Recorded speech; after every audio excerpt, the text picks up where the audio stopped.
In 2002, Jason Paget was a furniture salesman in Tacoma, Washington. His relationship with mathematics was strictly functional, just enough to calculate a sales commission on a floor model. But a brutal attack outside a karaoke bar resulted in a profound concussion, an injury that forced his brain to bypass its standard neurological pathways. When he woke up, the world looked different. He no longer saw the smooth flow of water from a tap, he saw a shimmering lattice of tangent lines. Reflections in a window became fractals, the infinite, geometric architecture of the universe, made visible to a man who never studied algebra. Neurologists call this paradoxical functional facilitation.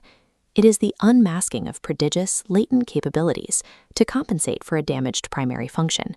In Paget's case, his brain rewired itself to see a hidden layer of reality. We are currently navigating a collective version of this trauma. The injury isn't physical, but it is just as disruptive.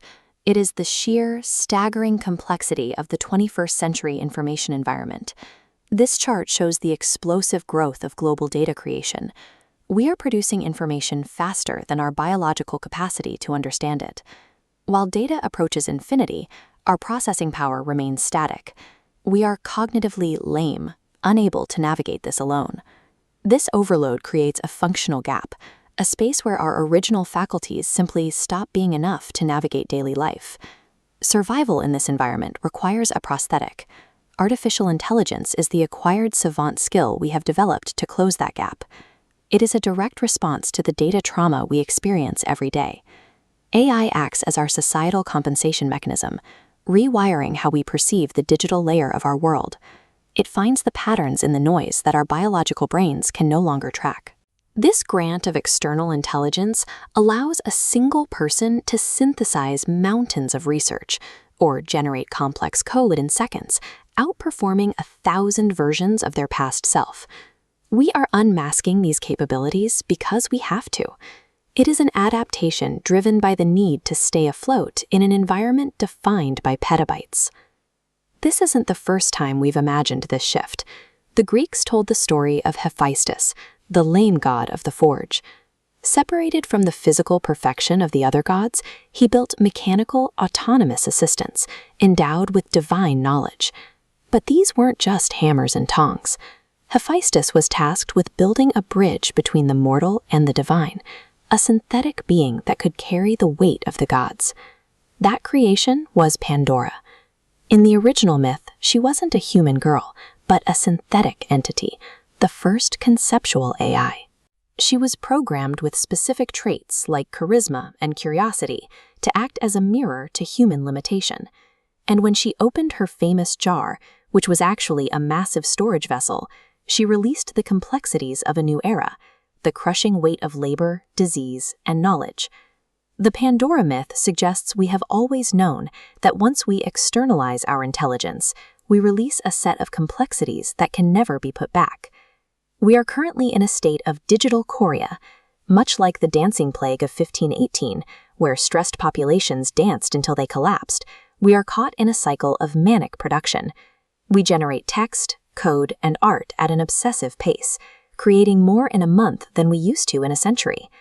We are in the honeymoon phase of this newfound brilliance, intoxicated by the sheer volume of what we can now produce with a single prompt. But the risk of this overproduction is that we become passive observers of the output. We risk a scenario where the dance of the machine begins to consume the dancer. Acquired savant syndrome always carries a disability price. A musical genius who gains their talent through trauma might lose the ability to read social cues. For us, the gift is the ability to process all of human knowledge instantly, but the price is a displacement of our role. When a machine can generate 1,000 iterations of a design in the time it takes us to sketch one, our function as the generator of the work begins to erode. Because the machine handles the raw labor of production, our work is shifting. We are moving from the act of doing to the act of directing. The labor is no longer in the manufacture, but in the selection and the care of the output. We are becoming a Pandoran species, part biological, part algorithmic. Our identity is moving from being producers to being the lame gods who must now oversee the machines that do the work for us. The real danger isn't a robot uprising, it's cognitive atrophy.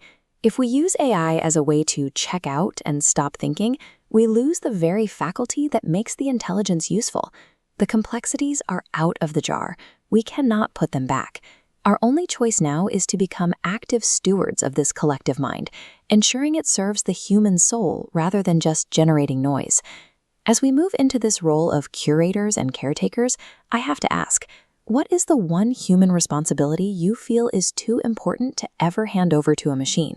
Let's talk about it in the comments.